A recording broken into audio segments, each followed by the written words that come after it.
전화하면 바로 그냥 조사 나오고 걸려서. 장군의 인터뷰를 보면은 일단 군대 내에 쿠데타를 모의할 수 있는 그러한 군사력과 어떤 그 조직화된 세력이 지금은 전혀 없다는 겁니다. 예전에 하나회가 있어가지고 이 전 땅크 대통령이 땅크 타고 청와대 갈 때는 하나회가 있었는데, 요새 뭐 군대 사조직이 철저하게 금지된 탓에 그러한 조직이 별로 없고, 또 그래서 첫째가 사조직이 별로 없다. 그래서 잘 일어나지가 않고, 또 두 번째 통신망이 너무나도 발달을 해가지고 이게 뭐 보안이 유지가 안 된다는 겁니다. 그 이상한 짓 하면 전화 한 통 걸면 돼요. 저 헌병대에다가. 저 수도방위 뭐 쿠데타 잡는 부대가 뭐죠? 무슨 수방사인가요? 뭐 헌병인가 뭐 기무사인가 뭐 있잖아요. 그 전화하면 돼. 전화하면. 저 미친놈 하나 있다고. 전화하면 바로 그냥 조사 나오고 걸려서 안 되는 겁니다. 민간인들도 지나가다가 밖에 탱크 돌아다닌다. 전화하면 돼요. 그 미친놈 하나 나왔다고. 그렇기 때문에 이게 정보통신 기술 발달 때문에 보안 유지가 어렵다. 이게 두 번째로 쿠데타가 하기가 어려운 이유. 너무나도 발달을 해가지고 이게 뭐 보안이 유지가 안 된다는 겁니다. 그 이상한 짓 하면 전화 한 통 걸면 돼요. 저 헌병대에다가. 저 수도방위 뭐 쿠데타 잡는 부대가 뭐죠? 그래서 첫째가 사조직이 별로 없다. 그래서 잘 일어나지가 않고, 또 두 번째 통신망이 너무 바로 그냥 조사 나오고 걸려서 안 되는 겁니다. 민간인들도 지나가다가 밖에 탱크 돌아다닌다. 전화하면 돼요. 그 미친놈 하나 나왔다고. 그렇기 때문에 이게 정보통신 기술 발달 때문에 보안 유지가 어렵다. 이게 두 번째. 전화하면 돼요. 그 미친놈 하나 나왔다고. 일단 뭐 이렇게 투표해가지고 대통령 뽑고 뭐 선거하고 국회도 구성하고 하지만, 쿠데타라는 것이 인류 역사와 이 떼려면 뗄 수 없는 거기 때문에 정치 문화가 자리 잡기 전에는 뭐 대부분의 정권이 뭐 거의 뭐 99%라고 해도 과언이 아닐 정도로 군사 혁명에 의해서, 이 쿠데타에 의해서 교체가 되는 겁니다. 대한민국도 민주주의라서 지금은 일단 뭐 이렇게 투표해가지고 대통령 뽑고 뭐 선거하고 국회도 구성하고 하지만, 쿠데타라는 것이 인류 역사와 이 떼려면 뗄 수 없는 거기 때문에 언제든지 발생할 수 있는 것입니다. 그래서 대한민국 이 건국 이래 쿠데타가 있었죠. 있었어요.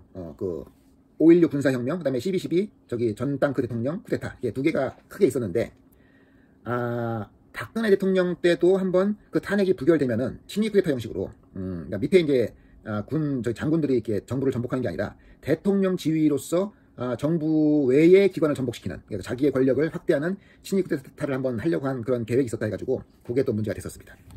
그래서 일단 이 20세기 대한민국에 부결되면은 친위 쿠데타 형식으로, 그러니까 밑에 이제 장군들이 이렇게 정부를 전복하는 게 아니라 대통령 지휘로서 정부 외의 기관을 전복시키는, 그러니까 자기의 권력을 확대하는 친위 쿠데타를 한번 하려고 한 그런 계획이 있었다 해가지고 그게 또 문제가 됐었습니다. 또 한번 그 탄핵이 부결되면은 친위 쿠데타 형식으로, 그러니까 밑에 이제 장군들이 이렇게 정부를 전복하는 게 아니라 대통령 지휘로서 정부 외의 기관을 전복시키는, 그러니까 자기의 권력을 확대하는 친위 쿠데타를 한번 하려고 한 그런 계획이 있었다 해가지고 그게 또 문제가 됐었습니다. 있었죠? 있었어요. 그 5.16 군사혁명, 대부분의 정권이 뭐 거의 뭐 99%라고 해도 과언이 아닐 정도로 군사혁명에 의해서, 이 쿠데타에 의해서 교체가 되는 겁니다. 대한민국도 민주주의 왕, 조선시대 왕, 고려시대 왕이기 때문에 실질적으로 정권이 교체가 되는 것보다는 안 될 확률이 더 높은 겁니다. 그래야 유지가 되죠. 그래서 한번 다뤄보도록 하겠습니다. 대한민국의 군사,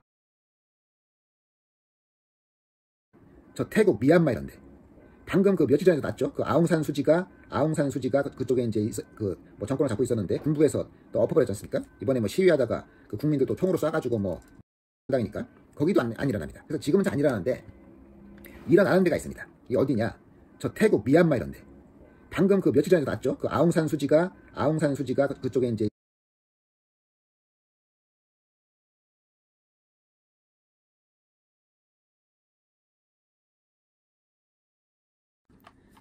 여러분 안녕하십니까? JDA 뉴스의 조진태 기자입니다. 오늘 또 이 혁명 코리아에서 드릴 말씀은 현재 지금 방송가를 따끈하게 장식하고 있는 이 거짓말 파문으로 이 탄핵 사태 또는 자진 사태의 위기에 처해 있는 김명수 대법원장, 이 김명수 대법원장 사건에 대해 증거를 잘 보수 쪽 인사고, 이 김명수 대법원장은 진보 쪽 인사가 되게 되니까 뭐 법조계도 그런 게 있나 보죠. 우리법 연구에 이게 좀 수사를 받으면서 위에 있다고 볼 수 있는 상부 요인 중에 하나인 대법원장 사건이기 때문에 이게 뭐 검찰도 수사 72세죠. 72세. 대한민국 경상남도 밀양군 태어났고 서울대 법대 나와가지고 이제 사법시험 해가지고 공직분야로 들어섰고, 그런데 양승태 대법원장이 2011년 야당 국회의원들이 조직적으로 표결 반대를 했었는데 또 관련 뉴스 기사에 네이버 밴드 등으로 이렇게 비판했습니다. 특히 이제 보수 기독교계 등을 중심으로 성소수자 인권이 지켜져야 한다는 입장에 김명수 후보가 동성애 옹호자가 아니냐, 뭐 또 이렇게 야당 국회의원들이 조직적으로 표결 반대를 했었는데 또 관련 뉴스 기사에 네이버 밴드 등으로 이 좌표 공유하면서 국회의원이 문자 발송하고 그랬다고 합니다.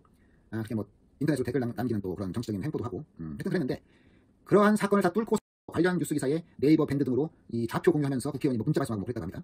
그렇게 인터넷으로 댓글 남기는 또 그런 정치적인 행보도 하고 하여튼 그랬는데 기독교계 등을 중심으로 성소수자 인권이 지켜져야 한다는 입장에 김명수 후보가 이 동성애 옹호자가 아니냐 또 이렇게 야당 국회의원들이 조직적으로 표결 반대를 했었는데 또 관련 뉴스 기사에 네이버 밴드 등으로 이 좌표 공유하면서 국회의원이 문자 발송하고 그랬다고 합니다.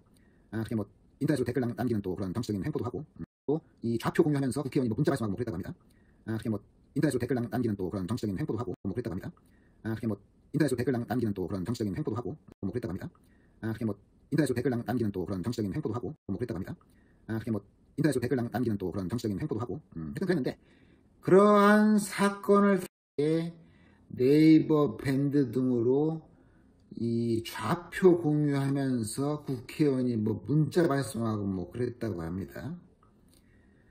그렇게 인터넷으로 댓글 남기는 또 그런 정치적인 행보도 하고 하여튼 그랬는데 해야 되는 상황이 오지 않을까 이렇게 또 예측을 해봅니다. 이 김명수 대법원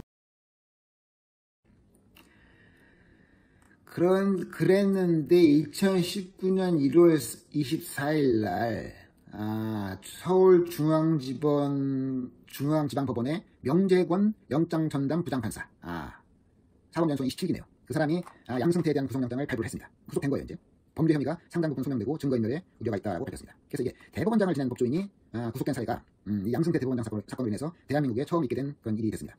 그런데 이게 양승태 대법원장 끝나고 이제 김명수 대법원장이 또 이게 비슷한 일이 발생을 하지 않을까 또 예측을 해봅니다. 이게 왜냐? 이 김명수 대법원장은 민주당 쪽 인사인데 진보 쪽이죠. 당연히 문재인 정권에서 임명했으니까 진보 쪽이죠. 문재인 정권이 끝나고 보수 쪽 정권이 혹시 또 들어서게 되면은 이게 또 양승태 대법원장처럼 이게 또 깜빵 여행을 해야 되는 상황이 오지 않을까 이렇게 또 예측을 해봅니다. 이 김명수 대법원장을 한번 보면은 1959년 10월 12일생입니다. 그러니까 양승태 대법원장이 48년생이고 김명수 대법원장이 59년생, 한 10년 차이 나네요. 김명수 대법원장도 서울대 법대 나왔고 진짜가 아니고 이 검찰총장보다도 위에 있다고 볼 수 있는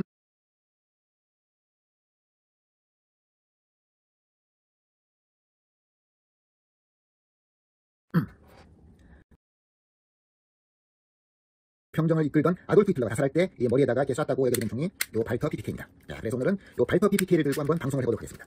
이 총이 뒤에 요 노리새가 있네요. 노리새가 있어서 제끼고 쏘는 걸로 박정희 대통령의 이 가슴을 쏘게 됩니다. 그래서 요 발터 PPK가 요 발터 PPK입니다. 그래서 오늘은 요 발터 PPK를 들고 한번 방송을 해보도록 하겠습니다. 이 총이 저와 같은 독일 병정을 이끌던 아돌프 히틀러가 자살할 때 이 머리에다가 이렇게 쐈다고 얘기된 총이 요 발터 PPK입니다. 병정을 이끌던 아돌프 히틀러가 자살할 때 이 머리에다가 이렇게 쐈다고 얘기된 총이 요 발터 PPK입니다.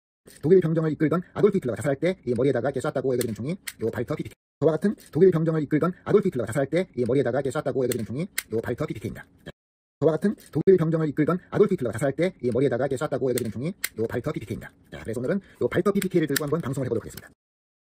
41분경에 7시 41분에 신재순이 심수봉의 반주에 맞춰 이 사랑해라는 노래를 부르던 중에 김재규가 요 발터 PPK를 딱 꺼내면서 차지철에게 이 버러지 같은 놈 대통령을 똑바로 모셔라 하면서 말을 딱 썼습니다. 딱 썼는데 이게 차지철의 오른쪽 손목을 맞추고 여기 손목 맞추고 몸은 멀쩡하니까 이제 살아서 화장실로 달아났습니다.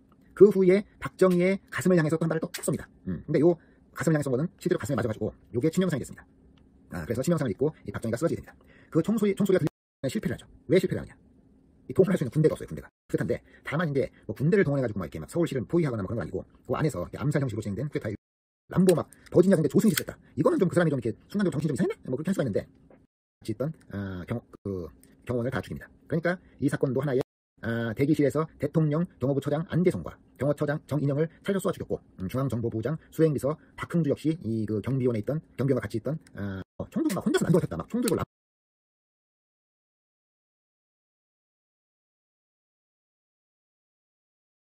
선수인데 근데 총에 맞아 죽었어요. 세계 선수가. 왜 맞아 죽었느냐? 교원 중 한 명이 사격 선수였다고 하네요. 이 교원으로 인해서 대통령 경호실 그리고 무슨 이 군 술 먹는데 막 불 꺼지고 막 울펜슈타인 돌아다니고 이 맞짱 정승화 김정석과 함께 어디로 갈 것인가? 10월 27일 오전 0시 40분경에 김진기가 이 김재규를 체포하고 그때 이제 등장 후원해 주신 또 이 동료 목사님 감사드리면서 다음 시간에도 또 소품이 새로 들어왔습니다.